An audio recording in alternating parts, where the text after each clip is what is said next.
মাঠের মাঝখানে হঠাৎ করেই মাটিতে লুটিয়ে পড়লেন মার্নাস লাবুশেন। 34তম ওভারের খেলা চলছে। ডিপ থেকে আসা একটা থ্রো আলতো করে পিঠে লেগেছে মাত্র, কিন্তু লাবুর এক্সপ্রেশন আর মাটিতে পড়ে যাওয়ার ভঙ্গি দেখে মনে হচ্ছে যেন মেরুদণ্ডটাই ভেঙে দুটুকরো হয়ে গেছে। লিটন দাস তো স্ট্যাম্পের পেছন থেকে এই দৃশ্য দেখে হেসেই খুন। কাছে গিয়ে সরাসরি বলেই বসলেন, কিরে লাবু, তোর কি মেরুদণ্ড ভেঙে গেল নাকি?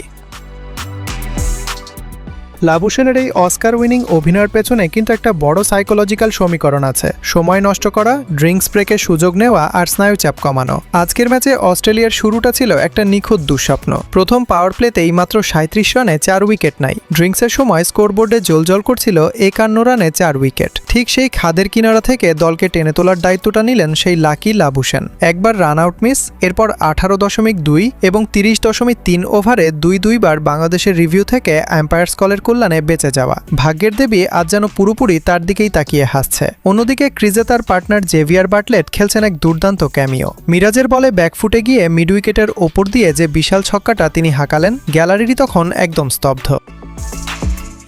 ঠিক তখনই 41তম ওভারে বোলিংয়ে ফিরলেন তাসকিন আহমেদ। শুরু হলো বোলার বনাম ব্যাটারের সেই চূড়ান্ত মাইন্ড গেম। ওভারের দ্বিতীয় বল, নিখুঁত লেন্থ ডেলিভারি। বাটলেট একটু জায়গা বানিয়ে আড়াআড়ি ব্যাট চালাতে গিয়ে নিজের শেপ হারিয়ে ফেললেন, আর চোখের পলকে স্ট্যাম্প ছিটকে গেল।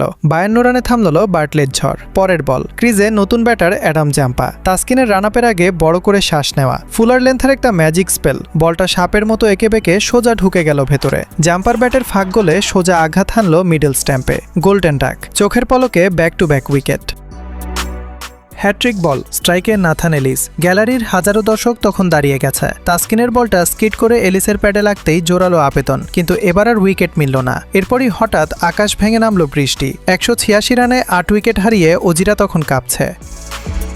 শেষ ওভারগুলোর এই অবিশ্বাস্য স্নায়ুচাপ আর তাসকিনের আগুন ছড়ানো বোলিং যদি আপনারও হার্টবিট বাড়িয়ে থাকে, তবে ভিডিওতে একটা লাইক দিয়ে আমাদের এই ক্রিকেট আড্ডার সাথেই থাকুন। তাসকিনের মাত্র কয়েক মিনিটের ওই স্পেলটা পুরো ম্যাচের মোমেন্টামটাই বাংলাদেশের দিকে টেনে এনেছে। কিন্তু একটা তা বড় প্রশ্ন থেকেই যায়, বৃষ্টি থামার পর এই 186 রান ডিফেন্ড করতে অজি পেসাররাও কি শুরুতে এমন ভয়ঙ্কর হয়ে উঠবে, নাকি লাবুশেনের ওই নাটকীয় লড়াই আজ শুধু পরিসংখ্যানের খাতায় আটকে থাকবে? আপনার ক্রিকেট মস্তিষ্ক কি বলে?